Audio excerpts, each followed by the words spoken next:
Wild Wild West. Hi, honey. Hey, boo. How are you? I'm doing great. Good. We are here at Radio Room with our third guest in the history of the Genius at Work podcast, David Kirkpatrick. Welcome. David. Woo! Welcome. Nice to meet you, Mr. President. Good to see you. Big fan. We were just saying, so this is our third, or I guess if we don't count vacations and traveling, this is the third place that we've shot the podcast. One being another studio here in town, the other being our home more recently, and now we are here at Radio Room, which is associated with Squatch and Coliseum here on the east side. And not only do we have a guest, but being here, this feels a little bit more like intense and serious For than sure. what we've done in the past. It feels very serious. If we come across like we're taking this too seriously, like that's just a matter of like the lighting, set space. and setting. Welcome, David. Thank you for coming on the show. I'm so excited.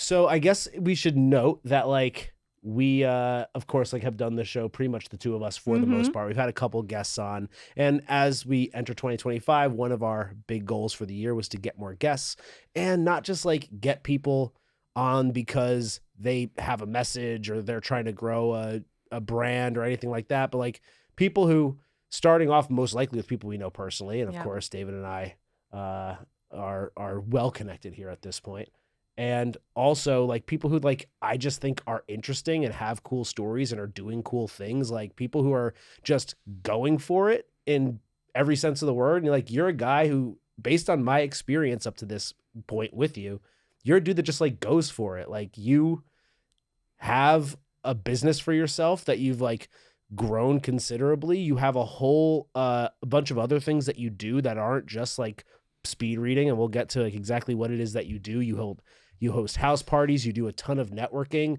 You've done an incredible job with your social media presence as well, and I'm impressed by it, and I wanted to have an opportunity to have our audience get to learn a little bit more about you too. Yeah, I guess like start with like how y'all met, right? Yeah. Yeah, let's start with that. And then first thing, just before I answer that, just because like it's like, what do I like about them? You shared what you like about me on the show, what I like about you guys. So I've listened to their podcast. And it's so me as a single man in Austin, ladies, putting it out there, looking for a wife.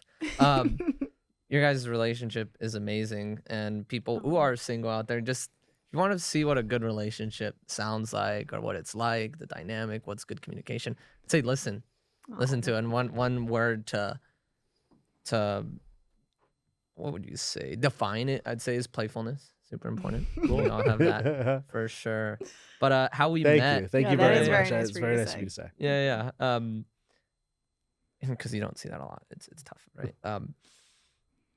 How we met. It was at you're getting a shout out. The www.theboardwalks.com. No affiliate, no commission from that. I didn't know that they had a website like that. they have a website. I didn't know that it was like that theboardwalks.com. official. Really? Okay. Yeah. And it's a walk Saturday, 8 a.m. Bennu Coffee, South Congress. You walk with 40 to 50, sometimes over 100 people Wow. that are looking for interesting conversations. So whenever I meet someone there, and I met Jared, I think, what was it, in the parking lot, just in the parking lot, 8 a.m. Yep. Got some coffee. I was like, I remember this guy? it was the week of Christmas 2 years ago. So like 2023, I remember it was like overcast and cloudy, and there was still like maybe 60 people there or so. And they're like, oh, this is like half as many people as are normally there. I was like, really? Okay, wow. Yeah, it was like a light day. Yeah. It was a light day. And I was like, who's this guy? I always like people love first impressions, hearing that of like, what's like your read on this guy? Oh, great. I can't What wait. was it? Oh yeah, see, Tell right? it. It's Yes. juicy. I was like, okay, this guy built, has discipline, look in his eyes, definitely intense in a good way. I like it. I like those are the kind of guys I like. Cool. He's definitely made some money. That was like my read. It's like he's definitely done something. Okay. And then we talked maybe 5-10 minutes in. It was like, definitely has some leadership and sales experience. I just like picked that up. So Okay, cool. Yeah. All right, that's a Yeah. solid first impression. I mean, again, like when people say that I'm intense, I don't know like how to take that, because I feel mean, like I'm no, intense in okay, an so- interesting way. now let's define intense. Yeah. How do I define intense? Just someone that also is taking life as it should be responsibly yeah. and like with life. Sure. Yeah. The negative connotation people have with intensity might be is like, oh, you're all over me or you're all over this. Is like, that's not mine. I'll tell you if you're like, I will say you're all over the place, and that's some people's definition of it. But yeah, I mean, like I would say I am intense, but like the fact, and I get that that's like a first passionate? impression. I would say There we go. passion. Driven. Yes. Driven, passionate. There we go. Don't let the words That's define you, Am I honey. intense? Yes, I am intense, but like I think one of the reasons why it's funny when people define me as intense is because I really try to do a good job when I'm first meeting somebody to not come off intense. So it's like something that I'm like really does. actively like have worked on, and like the fact that for most people they still refer to me as intense, I think is kind maybe of you need to like cross your legs and like Soften show a your little. arms, like this. Hi, it's like hi, I'm Jared. You know. But honestly, like I think my first impression of you, I met a lot. That whole experience was new to me. It was familiar to you, so you were just looking for the newbies, and probably like I stuck out. I talked to more. everybody. Yeah. Like I don't even know who's a newbie at that point because so many people go. If you told me, yeah, it's my 8th time, I'd be like, yeah, of course.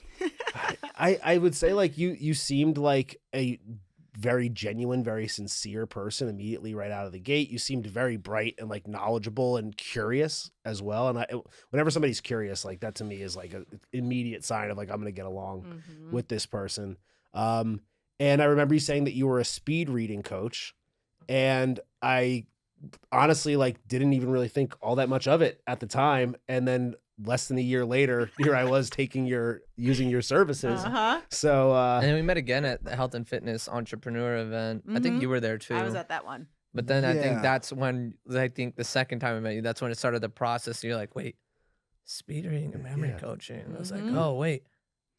Jared started connecting the dots. I'm like a slow reader, bro. Yeah. I was like, oh, like maybe I overlooked it the first time because I felt bad about the fact of how slow I read. So I just didn't even want to like have a conversation about speed reading because it was just not my bag. But yeah, we met there, and I don't even know if we like really even connected like all that closely, but we saw each other again and again and again and again. Yeah. Within the community. Yeah. It's like you see all the same people for sure. And then you attended one of the dinners at Pershing that we had. Yeah. And then next thing I know, I had way too many people who were telling me that like, if you want to be a successful entrepreneur, you have to read.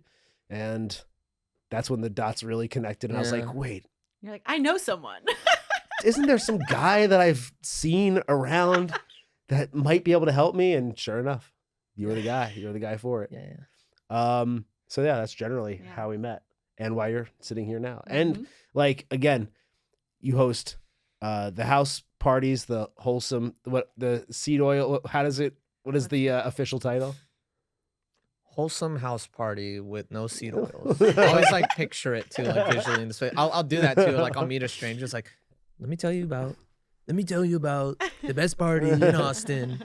They're best, fantastic the parties. Yeah, They're certainly the most like well orchestrated and well like I don't want to say produced because like that puts it in a weird connotation. No, but it's like, produced. It is Totally produced. It is produced. Totally puppet masters everywhere. Well, I mean produced in the sense where it's like you don't just show up and like it's a free for all and like you find one person and that's who you're going to talk to for the Right. night. Like you break everyone up. We have talked about your house parties on our podcast before because we've enjoyed them so much. Like you go to the party, you're broken up in groups. Like Jared and I barely see each other the entire time at the party, and you break up in groups and you discuss different topics that you make us discuss or tell us. Make us discuss. Have us discuss.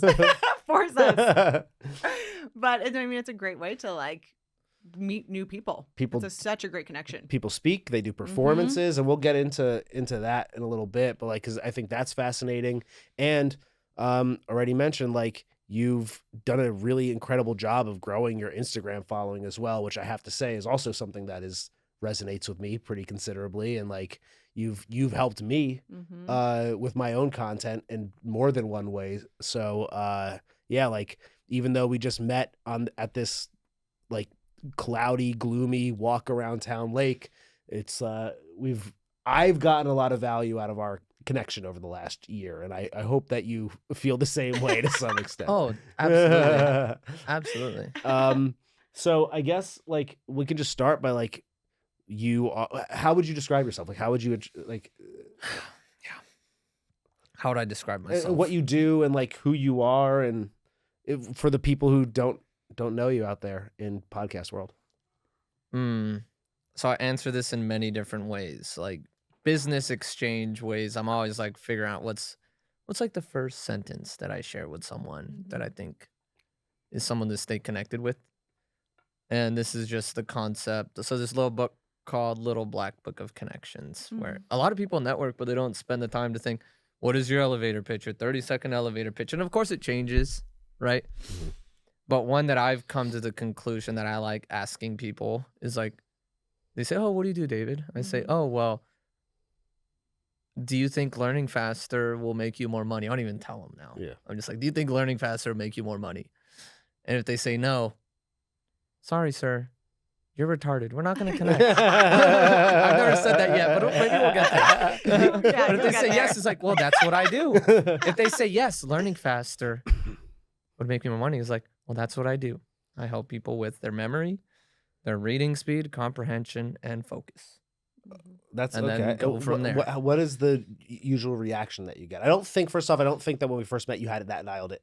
No. Usually it's like, oh, I'm a speed reading and memory coach, and then it goes in one ear and out the other because people aren't ready to process that. Yeah, it's and too look, that's pretty much what I just said. Really, like when I first met you, I remember you saying that, and I remember like not being able to really tie it to anything meaningful. Yep. So I was just like, oh, okay, that's what he does. Whatever that means. Content. That's also how you do your elevator pitch is how you should do your content. Yeah. So instead of saying, I'm a fitness coach, maybe I'll just say, you meet someone in person, a man. I think it's okay to do this with men. Man, if I was a fitness coach, I would be a dick. And here's why. If you're fat, I'm going to be like, bro.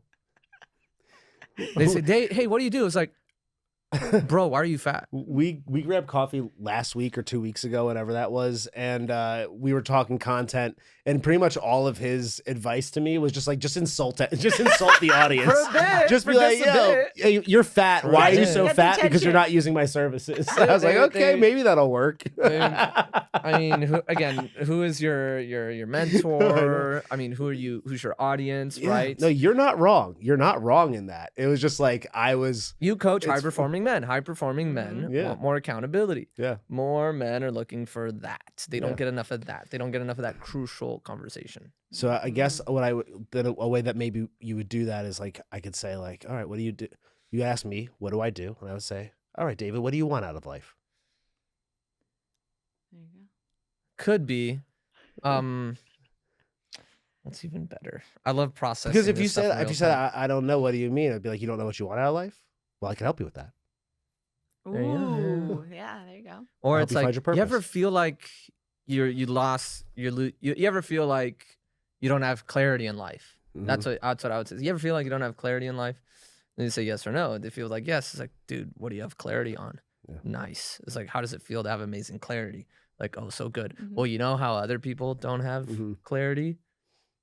They're like, yes. Oh, it's so bad. It's like, those are the people I help. Yeah. Do you know one person that needs more clarity? so referral, baby. So getting back to you then, you help people learn faster, process information quicker, retain it longer?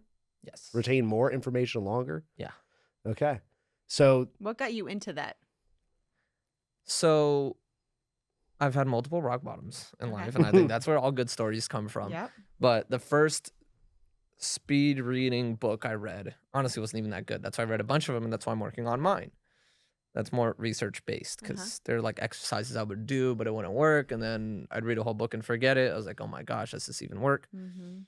But how I got into it was like I read the 5th book I read out of 70 in a year when I had a full-time job. It was about reading speed and memory. I was like, oh my gosh, helped me turn 5 hours worth of reading literally into like 1 hour because I was just super bad at it.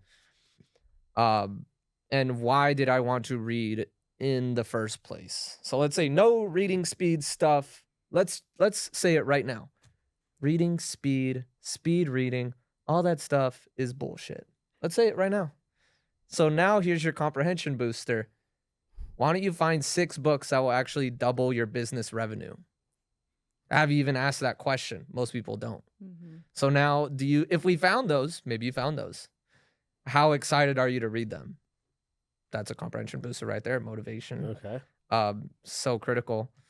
Some people like they treat reading like school. You know how people are like, school is like, oh, I have to hate it. That's how I always treated it. Now they think they have to hate it in their adult life. You get to read what you want to read. So I always felt like reading was like imposed on me. Yeah. It was never like, oh, like choose what you want to read and go for it, or like, hey, this will help. Yeah. Yeah. It was never like, hey, this book will help you. It was literally just like, here's your summer reading list. And I never did my summer. I never did it. Yeah. I remember like, I didn't even read anything that didn't have pictures in it till like way too late. Way too late. I remember I was he like, knows he was your coach. I was like a solid, like everybody else was reading Goosebumps, and it took me like another like year and a half to even get into like Goosebumps, because that was like too much for me, like for me to even like take in. I'm dead serious. I'm not even making that up. Yeah. A little bit more on the story of how I got into it, right? So I'm in my 9 to 5, but I just found it fascinating and interesting. So as I'm reading business books, I just like joined like some programs that probably cost me 2 months of my salary, because I was like, oh, this book says invest in yourself, so I should do that, right? And then I also found it fascinating. I guess I'm glad I learned early that why don't I just read books that make action taking easier? Who are the biggest action takers? Why don't I think like them, right? Versus some people like to use it to procrastinate, right? Or they'll do this. It's like, oh, you read a lot of books. You must not take. I don't read books because I just want to take a lot of action. Reading a lot, massive volume of reading, I'd say is true action taking. It's unique action taking that a lot of people don't do. 42% of college students never touch a book after graduation. Isn't that sad? 42%? Yeah. Whoa. Yeah, just Google it. Pops up. I guess I was again. I was in that. Yeah. But I will say, I think that there is a component of people who do read a lot of books and do not apply any of it. I think that is a way too big of a portion of the population. Like, they want to learn, and they know all this stuff, but they don't actually apply. I think their definition of learning is also bad. I have up on my wall, I took this from Alex Hormozy. It's written in big bold. My learning creates improved behavior. Any other learning, you have to do this. If you're learning but you're not applying, you have to actually say. So I have a friend. He's like, always loves to talk about fitness and diet. But I said, in the last 6 months, did you gain weight or lose weight? You gained weight. So I was like, you have to say it out loud right now, is you don't know what the heck you're doing. Yeah. You don't know what you're doing. Say it. And if you don't say it, it's like, no, I know what I need to do. I'm just not doing it. Your teachability index is actually 0, and you download nothing. And now you're still not just fat, but a dumbass too. See, you take the mean route. But I love it. It's a tactic. It is a tactic. It is a tactic. You're allowed to do that. But then I'll also say, but you know what? I love you still, even though you're fat and dumb. Truly. I know you do. You mean that from the bottom of your heart. I can tell. So, all right.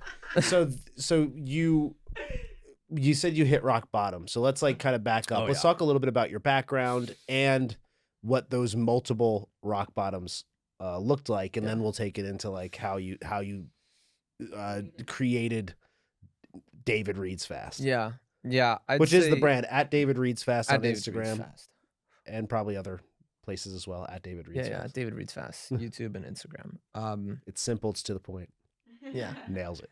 Yeah, I'd say when people ask my story, I say, well, have you ever felt like you fell behind and you couldn't catch up with everyone? And that happened to me with college. I saw all my friends get dream jobs, same degree as me. I was doing everything right, supposedly on the paper, on the books. But they all got the jobs while I had to go move back in with my parents. What degree? It was computer science, specializing in video game design. I thought I was doing great. I was hitting numbers, good grades. But then I just could not get a job. Could not get a job. And then I was just like a downward spiral. For a year and a half, even with the degree, I'm back with my parents. I can't get a job. Embarrassing. I was embarrassed. I was like, it's even hard for me to just like ask for help from people. And a lot of people can't do that. It's like, it's really easy to isolate. Back then, I was never planning to have a business. I just wanted to get a job, nice and steady. Make video games. make video games. Yeah, have something nice, soft, and stable. So how old are you now? I'm 30. I turned 30 Right. last month. Yeah, we just Okay. celebrated it. Mm-hmm. So this was going back maybe 7-8 years. Is that what we're talking about? Like coming out of college? Gosh. Now you're making me think. Like, how fucking old am I? You can read, but you can't do math. It's like I blotted out that the like I don't even want to think about it. He did that too for a time in his life. Yeah. Yeah. People I think naturally do that. For sure. Yeah, I just like don't. So, like, but we're talking approaching a decade or so ago was when you were. No, like maybe 4 years ago. Okay. Maybe. Wow. Okay. Wow. And then 2.5 years ago, was it I got laid off? I'll have to check it. It was 2.5 or 3 years ago is when I officially got laid off from that job. But the story was like, it was like hard at home too, because it's a big family, small house. My dad has so much stuff. My dad collects books. That's kind of why I hated him, because it's like, no one reads these books anywhere. They're everywhere. They take up space. Can't we just actually throw them collected away? books? Collected a lot of things. Okay. And I love my dad. He knows I love him. But like some family members just have a lot of stuff. Yeah. For sure. And I was like, yeah, I didn't like that. But I remember at one point I just couldn't take it at home anymore.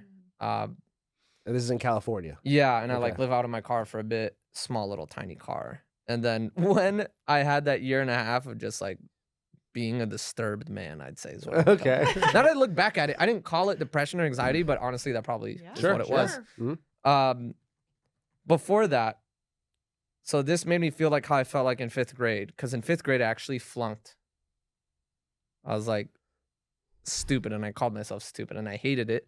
And then I had to share the same grade with my little brother, and people were like, "Oh, are you guys twins?" I was like, "No," and that's why I had to felt like I had to admit the shame that I have that I share a grade with my little brother. I couldn't pretend that, oh, I'm just in 5th grade. I could have. I was like, I wish I could. Yeah. So I kind of had some anger towards my brother with that, and then we talked about it, we processed it now, but I'd wouldn't treat him nicely anytime after that, because he was a reminder. My brother is so sad. It was a reminder of how dumb I was. And dumb, it's like being a dumb kid. It's like part of it, it's not even like the IQ. It's like, can I even make friends? Can I even be emotional? Can I couldn't do that.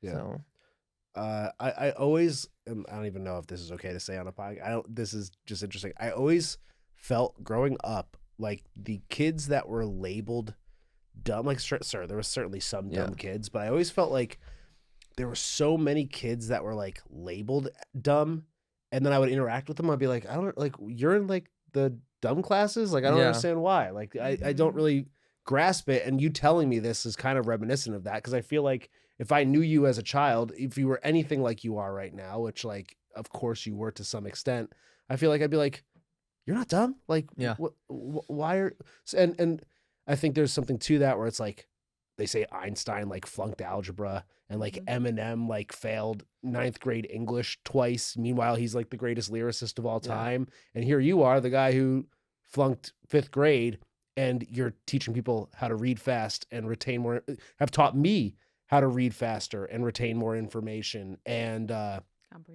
comprehend it more quickly. And not just that, but make better decisions in what I'm even choosing to read in the first place. So what do you make of that?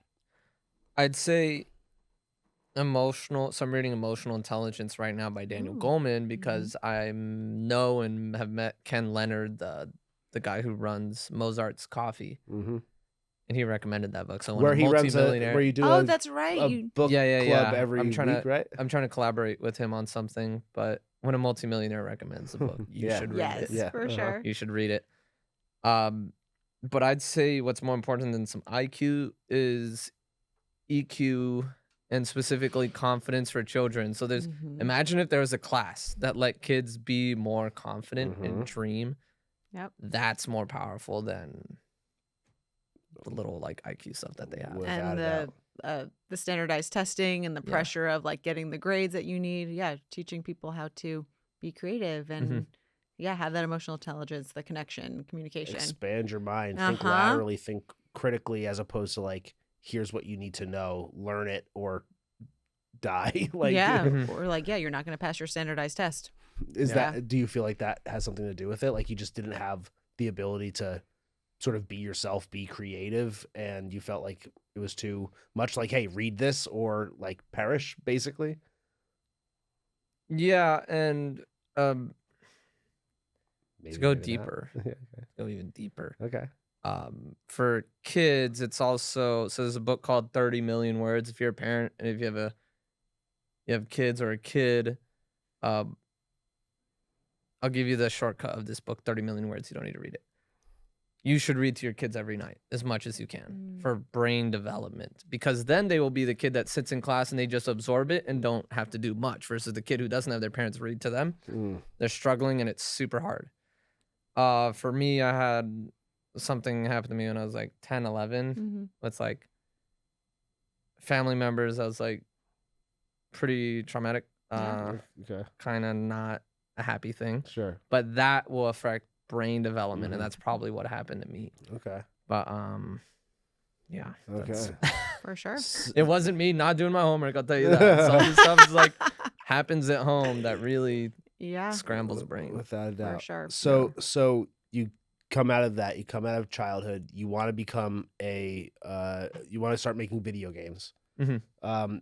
Anything around that's like interesting to dive into around like your desire and what got me into that was honestly my mom.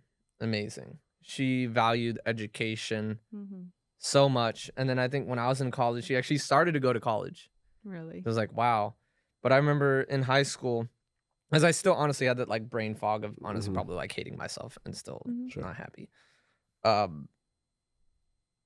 was taking every day by day, even after high school.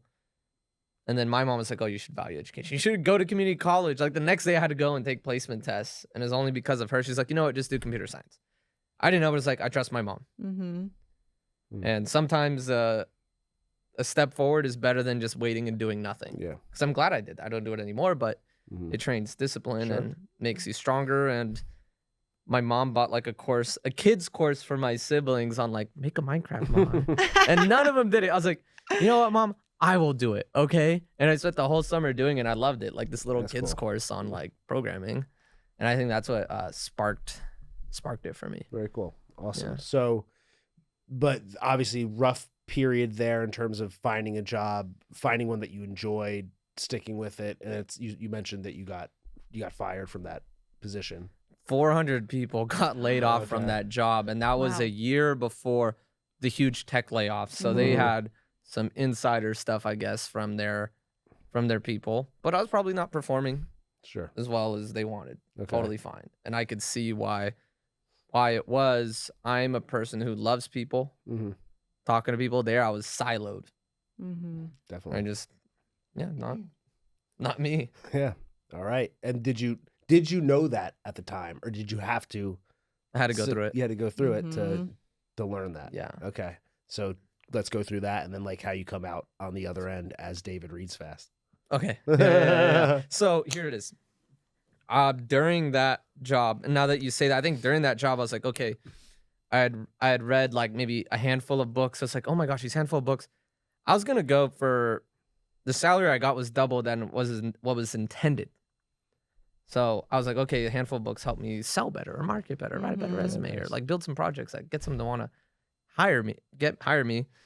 But then now I feel like my mind was infiltrated by all these CEOs and millionaires and big dreams. I was like, okay, that's why like during that job, I wasn't just doing the job. I was waking up at 5, meditate every day. Oh my gosh. Yeah. You can't let your environment, stop blaming your environment for like your losses. There's like so much victim stuff. That helped me shift out of that because I'm living with my parents, and it's really easy to absorb your parents' patterns, all these patterns. But I do that, do my courses, read, work 9 to 5. You want to get out of your 9 to 5, spend a full time on yourself. It's simple, but it's like it's easy to get caught up. I wouldn't hang out with specific friends. And then after those jobs, I get an ad for Patrick Bet-David's business conference that I love, and I go first time ever by myself. I've never been on the East Coast. I've never even like bought a plane ticket just for myself, really that. And then I'm around all these people, and then I'm just talking to business owners like, "Oh, you read? Oh, well, you know your reading speed, right? I'm assuming people know their reading speed. You're a high performer. Why would you spend months to read a book or you could finish it faster? It's like, wait, no, do you not know you can improve it?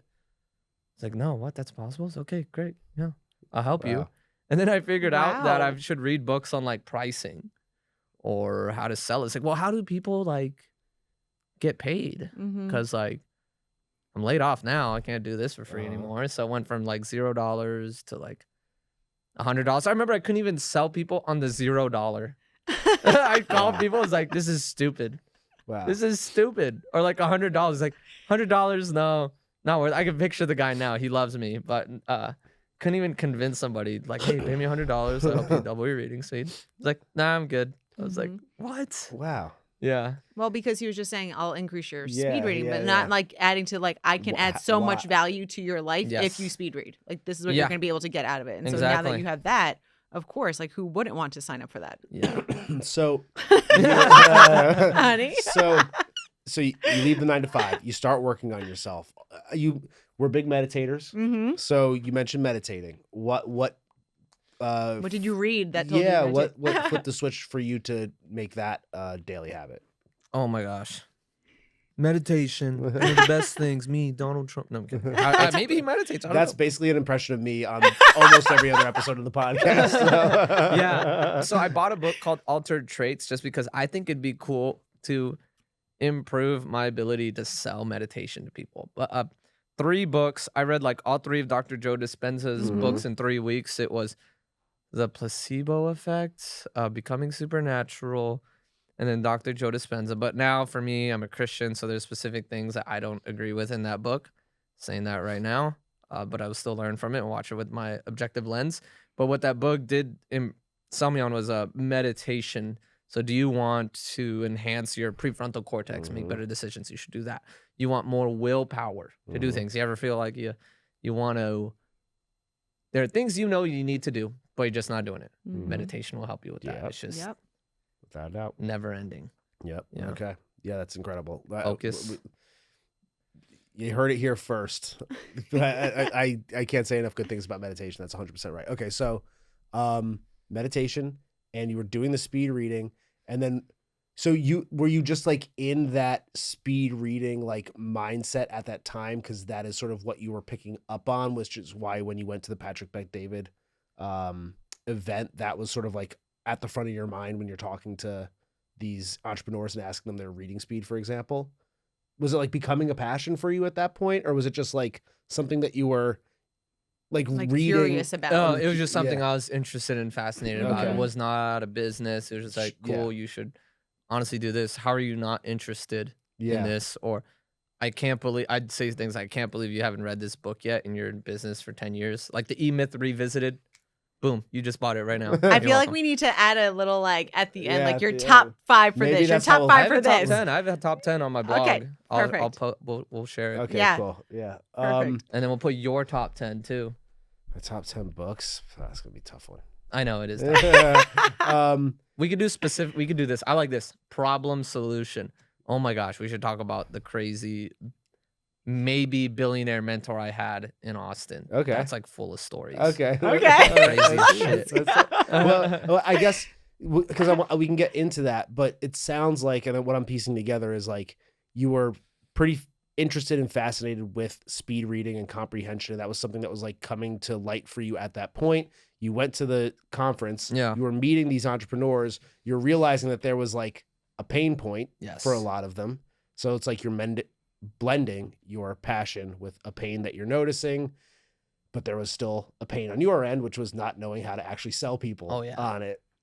So then, okay, like let's get to the billionaire guy, but I want to hear the next phase of like, okay, we have passion, we have pain. How do we turn that into an actual business?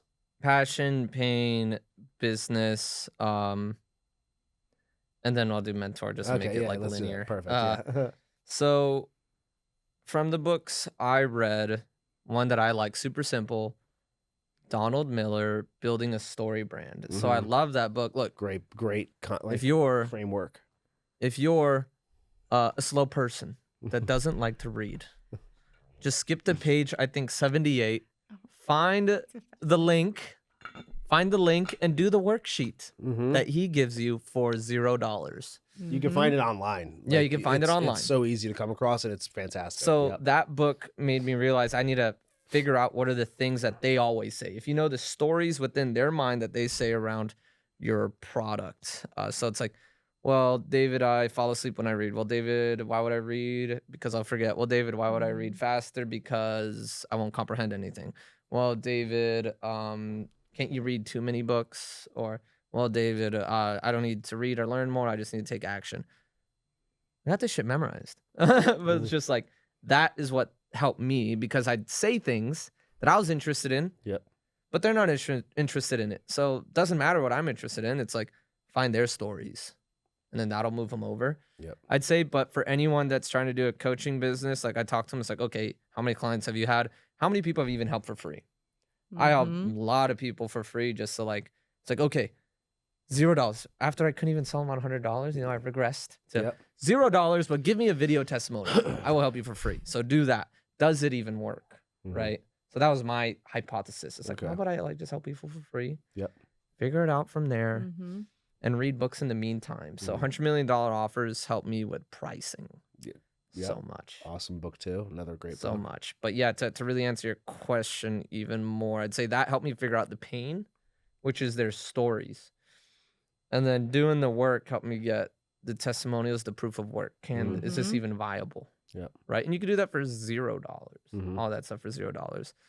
And then to turn it into a business is just how can you keep serving people and over delivering, I'd say. And I was going to say, you've also clearly done a really good job with like networking specifically. That's how we met, not just the first time, but the second time and a few times thereafter. And like you have like a great brand down, a great sales pitch, clearly a great message, and you're fantastic at delivering it. Did that come with time? Is it something that clicked immediately? How does that evolve for you? Reps. Time isn't real. Come on. Seriously. Let's talk about it. Like the more people you talk to, and I'd say do it in person because like you want to like test a message, but some people want to do that with ads. I would say go do it face to face, look them in the face, shake their hands, see the response in real time. You'll feel it more at a cellular level. Also, potentially rejection therapy. Some people are just not interested. I talk to somebody who's like, oh my gosh, it's a perfect fit. But if they don't believe certain principles, they're not a fit. There are some people they will never read. They will never speed read. I'm okay with it, and so are they. Cool. All right, that makes sense. All right, let's talk about the billionaire guy, and then I do want to talk about the house parties too. That's a cool thing. Quickly, I'll feed people. So like podcasters, I noticed this. Your guys' podcast is different, but they'll say, David, just give them the quick tips. Give them the quick tips. So I'll try to give you guys some quick tips. Okay. 3 tips to increase your reading speed. And I'll tell you what is even a good reading speed, because no speed reading book ever answers this. They'll say it, but then they cite no sources, which pisses me off. Okay. My book will. Isn't that nice? So number 1. When can we expect the book? 3 months. Okay. Sweet. Okay, cool. Yeah, I actually have been working on it. All right, awesome. Nice. I know you have been. I just didn't know what the timeline was. Cool. Number 1 is using your finger or a pen as you read from left to right. Okay, just do that basic. There are more advanced movements you could use, but do that because that's going to give you a rhythmic eye movement. So what thing that they've done in the past, early 19th century, they'd actually rub cocaine on people's eyes, attach some like wires to like track their eye movement, and the people who are slow readers tend to have more erratic, all over the place eye movement, or always go back and regress, and like. But the efficient readers actually have rhythmic eye movement. So just think like with tennis, you're like moving smoothly. So you could do a metronome, but something like that, right? Good eye movement. They'll also, every time they place their eye, a more skilled reader, and you see how I say skilled reader, not really fast reader, because I think that's a better definition. Yeah. The skilled reader, every time they place their eyes, they're getting more information every time they place their eyes than the person who's a slow reader. So that's like honestly having like a bigger shovel for information and download, right? So that's 1, the pacer. 2 is try to read groups of words and not look at each individual word, right? And skilled readers already do this naturally. And people actually do have vision issues. So if you have vision issues, read some books. I'll put them in the description on like holistic vision healing. There are books, imagine this, most people don't know this, that help you get off your glasses. I don't need these glasses. They're just style. And blue light blocking, right? Yeah. The vision healing stuff, again, don't do LASIK. Awful. That like messes with your brain. It actually does. Look into it. Glasses, you can get off of them. But just know your vision can be improved. A lot of people don't know that. If you have peripheral vision issues, you're actually getting like less information, less bits of information. So there's actually 3 or 4 different studies showing peripheral vision expansion, visual span training, which isn't just vision span expansion. It's actually your brain's visual processing is just better. They've seen with 6 bits of information more with your vision coming in, you'll get like a 38 to 41% increase in your reading speed. Wow. And there's one study that was from, what is it? I think it was in Saudi Arabia, and they had like 50 students that they tested, all ESL students, English as a second language, and they went from like 78 to 103 to 108 words per minute, which is pretty slow, but 33% increase is pretty good for just training that alone. Last thing, 3, is minimizing subvocalization. So that's the voice in your head.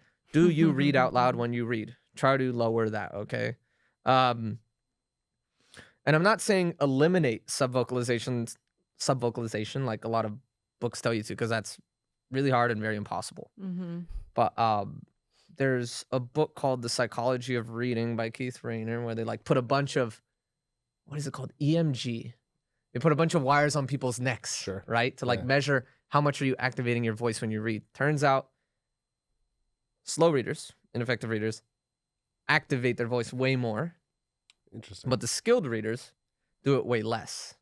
Right? So it's also, the theory is that as you get better, it's an indicator that you need to do it less. Right? So that's a big thing. That's why a lot of people try to eliminate it, but then get no progress. Sure. Because it's partly just a symptom of you getting better. Okay. Right. So those are the 3 that I'm trying to give you with detail.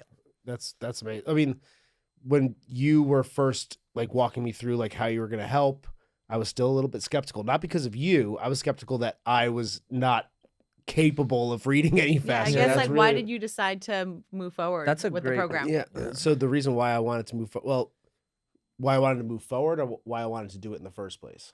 Because I think you should start with, as this would help a lot of viewers, like, what was your identity as a reader or even like a non-reader, right? Slow reader, didn't like reading. I fell asleep when I read. I didn't have time for it. All the things that you just listed. It was literally all of them.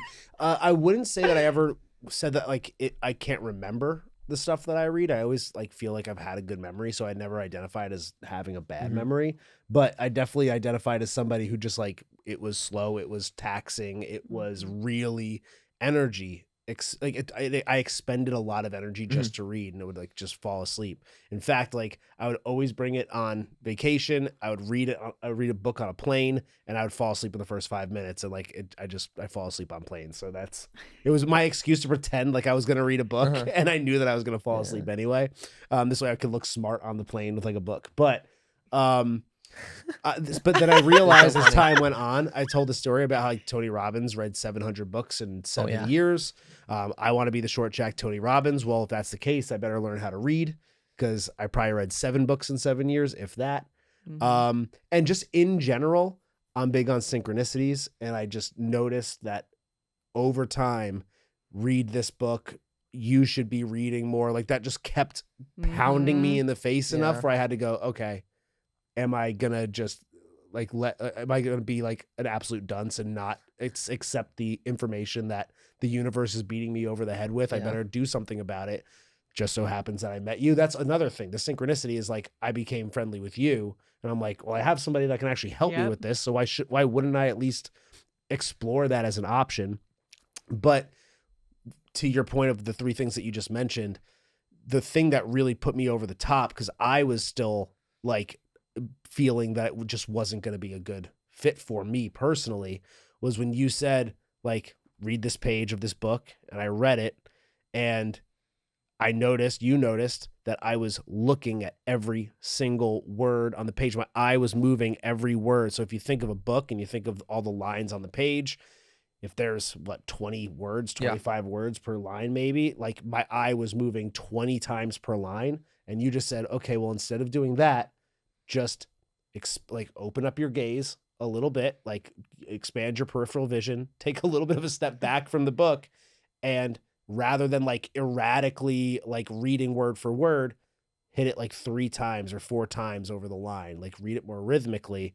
And within the first 20 seconds, I was like, oh shit, okay, here's my money. I was like, here's my money. He's like, I don't know how to read. I literally was like, I have been reading wrong my entire life. And I think that's how most people are. I think most people are reading wrong because even the way that they teach you to read is based on the letters and sounding out words. So you start to learn in this really like rudimentary sound out words kind of way. By the end of the 6 or 7 week period of working with you, I was able to look at a paragraph and just loop my eyes over the paragraph like an infinity sign a couple times. And you get to absorb all that information because you're not reading it word for word. You're reading it more, you said, with the right side of your brain as opposed to the left side of the brain is the way you described it, where rather than like, if there's a sentence where something is like, the blue dog jumped on the table. Is this the example that you use? Am I making this up? No, you're very accurate. Okay. The blue dog jumped on the table. It's like, if you're building that picture in your mind word for word, you're starting with blue. Okay, a blue what? A blue dog. Okay, now we're building like this picture in our head, like one word at a time, and it's all out of order. So then we're reading it, then we have to put it together in our brain, and then we have to make sense of it.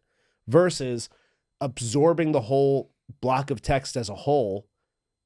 You're in the way you do it over the course of the several weeks, like you start to realize how to read more with the right side of your brain and like paint a picture in your mind as opposed to a line of text. And you're also going to remember that more than I imagine, correct? Yeah, absolutely. Because you're building that in your brain. Yeah. And by just looping my eyes over the page, you kind of like pull in the fragments of it and you can form the whole picture almost at once, as opposed to in this like seemingly linear way that actually is out of order and out of sequence from how your brain is going to comprehend it. Was that good? I felt like I made a lot of sense there. Are you a speed reading coach? Because that was phenomenal. I just had a really good one. That was good. That was really good. No, I have told everybody about it. I can't like recommend it enough. If you think that you're a slow reader, you're just not reading right. That's really what it comes down to. You're just not doing it appropriately. And you taught me that. So thank you very much. I'm forever indebted because I am no longer a slow reader. Now I'm an average speed reader. No, I'm actually. Would you say you're a skilled reader? I would say I'm a skilled reader. I would absolutely say I am. I like you're changing the wording there. I love this story that Jared shared. Oh gosh. So after Jared read, what was it, 6 books in 6 weeks I think or it was something? 7 books. I started a week early. This guy was on a boat, and then do you remember that story? You want to share it? Yeah, I was on a boat and I was saying like, I just went through a speed reading course. I read 7 books in 7 weeks, and like everybody like gasped out loud. Audible gasp. Audible gasp. Wow, 7 books in 7 weeks. They like I was some smart brainiac or something.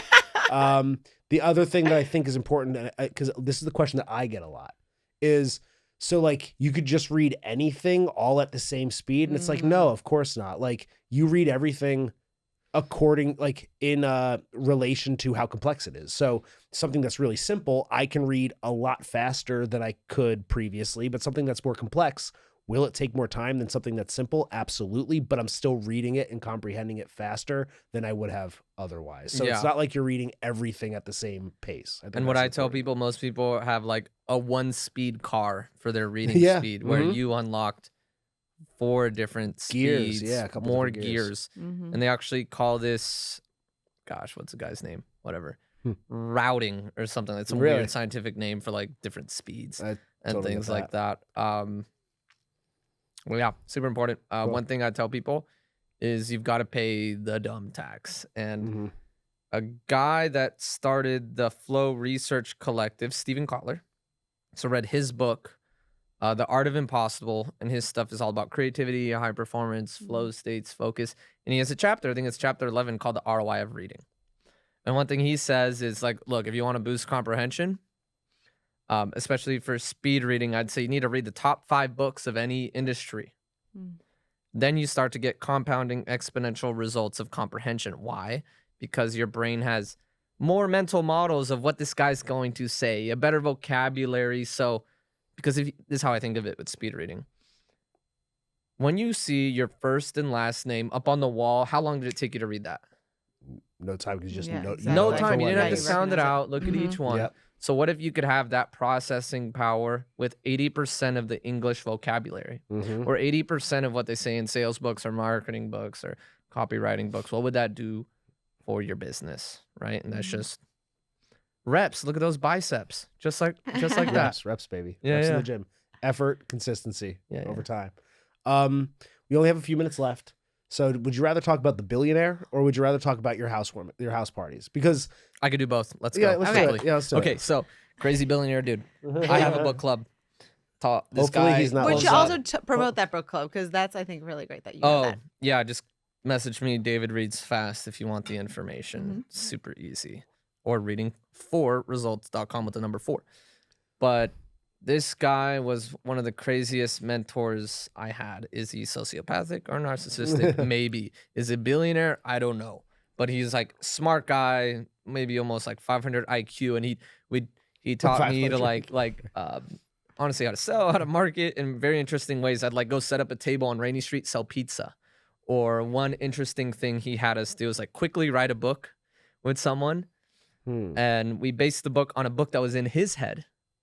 And then we altered it, and the book was titled, I'll show you the photo of the book cover too, because we actually printed out and everything, made it look like a real book. It was called What They Don't Teach You at Stanford Business School About, punchline, Vagina Whispering. And we were on the street selling that and promoting that to people. And it's so funny, like the people that hated it, I didn't like them anyway, but the people who loved it or thought it was funny, women found it the funniest and were most interested and like came over and was like, what is this about? So how did you meet, are you the vagina How whisperer? did you meet this guy, and what was like this at my book program? club? Okay. At my book club, some people hate him, some people love him, but this guy could like cold read people who'd like meet you, ask maybe 3 questions. Now he knows like your whole life, or like just it's like, oh, you see that woman over there? It's like, yeah, well, she's 2 times divorced. I was like, how do you know? And then we go talk to her, 2 times divorced, just so like supercomputer dude.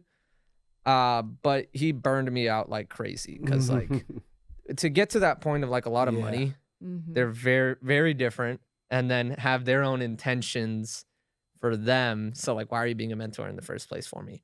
Honestly, this guy was bored and had no friends. I was like literally his only friend. Some people would jump on the mentor like camp with me, but then like burn out. But I learned a lot about the party. So he's not going to be at the book club? No, homie's too much. Dude's too much. Okay.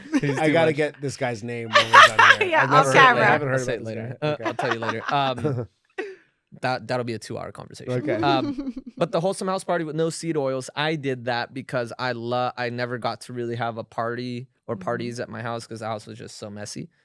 And I did wholesome house party with no seed oils because I want healthy food and I want good, nice vibes. I want wholesomeness. And I had a party, a potluck, but people brought like Doritos and stuff like that. And they're like, oh, you can keep this and eat it later throughout the week. I was like, absolutely not. So I was like, what can I add in the name that's funny and like would get people to bring good food? Exactly. And that was that. And then I read the book, The 2-Hour Cocktail Party. Books amplify life. And I used that so I could have the breakout groups, because no one likes parties that are like cliquey, niche. You just hang out with your friends. Boring. People want to meet new people. Yeah. So that's that party. It feels like it doesn't feel like a party. It feels like an event. It feels like I've heard that. Yeah. It's so fun. It feels like a thing that like a party just feels like you show up and you just kind of have to like put on. I don't love small talk. So like small talk in general. I'm more of a big talk kind of guy. Yeah. So it's like, what do you do? How do you do it? How was your week? Like that kind of stuff drives me crazy. But we show up and you have topics. They're interesting topics. Again, people getting up and giving little 2-minute tiny talks, performances. There was a fire dancer at the last one for your birthday. It's always incredible. It's always like a lot of fun, and everybody, you could tell, is genuinely enjoying themselves. And then, there's plenty of food, and you're not going to get inflammation from those pesky seed oils either. So I just wanted to highlight that. Yeah, thanks. We're at time. Oh yeah, we are. Any final questions for David? No, we'll put your top 10. We'll make sure we get that. Yeah, we'll put those that'll up. be fun. I'm just gonna come up with a quick topic. I'm gonna ask you for your top 5 books in this genre. In the genres, go. Let me think. All right, top 5 books on. Real quick. You already said meditation. You're already talking about some business stuff. So Thinking and decision making. I really liked The Road Less Stupid. Thinking and decision. I'm giving you one. Okay. Thinking and decision making. The Road Less Stupid. Something I could use help with. Better at operations, and that book is like 30 grand worth of consulting. Because what is consulting? Questions that you should have asked yourself already. Okay. And you just didn't have the lens, and that's what that book does for you. So it's like, read it, workbook, because it's like every chapter is money. What was it called? The Road Less Stupid. The Road Less Stupid. And then for bigger thinking, more leverage, 10x is easier than 2x by Dan Sullivan. So because you're doing 1x right now in your business and life, and then if you do 2x, it's just more of what you're already doing, so you're going to burn out, right? 10x is shifting into so much more that you can't possibly do what you're doing now, so that you have to have some big changes. And that book helps guide you. Guide you through that. I really like the book Attached for relationships. Phenomenal. You think you understand attachment theory and all that stuff, but then that book has quizzes, all that stuff, so you could stop dating the same person. Single people. Shout out. They're okay. Us, we got some work to do. Yeah. You got 2 more. 2 more. Sales. I can say sell or be sold for a basic one. Okay. Closing is not your problem. It's nice if you're getting a lot of objections around the end, because it's not, everyone's like, oh, you got to be a good closer. No, you got to be a good framer.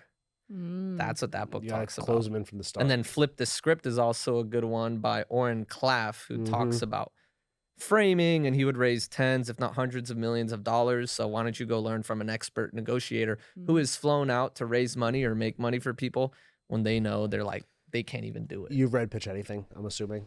No, I didn't yet, because I had a friend tell me about both, but Flip the Script was the newer one. But, I might as well read where he came from. But apparently Pitch Anything was his, he's more developed from Flip the Script. Okay. But Pitch Anything, I've heard he might be slightly a little bit more aggressive with his frame control. Yes. It is aggressive, yeah. Yeah, he's more toned down for like the modern. That makes sense. Modern. There's still a lot of really good stuff to get from Pitch Anything. It's my favorite book. I want to read that. It's my favorite sales book, personally. Okay. Yeah. And then one more. You got one more. And one more. Problem. It's always around problem. Do you ever read like spiritual books or like? That's what Joe Dispenza's book was about. And then that was also Ask and It Is Given. That one's really good. What's that? So, well, I'd say the biggest thing from there is that people they think there's negative and positive emotions. There's no such thing as a negative emotion. See it as a notification for something you need to improve upon. Yep. Like depression.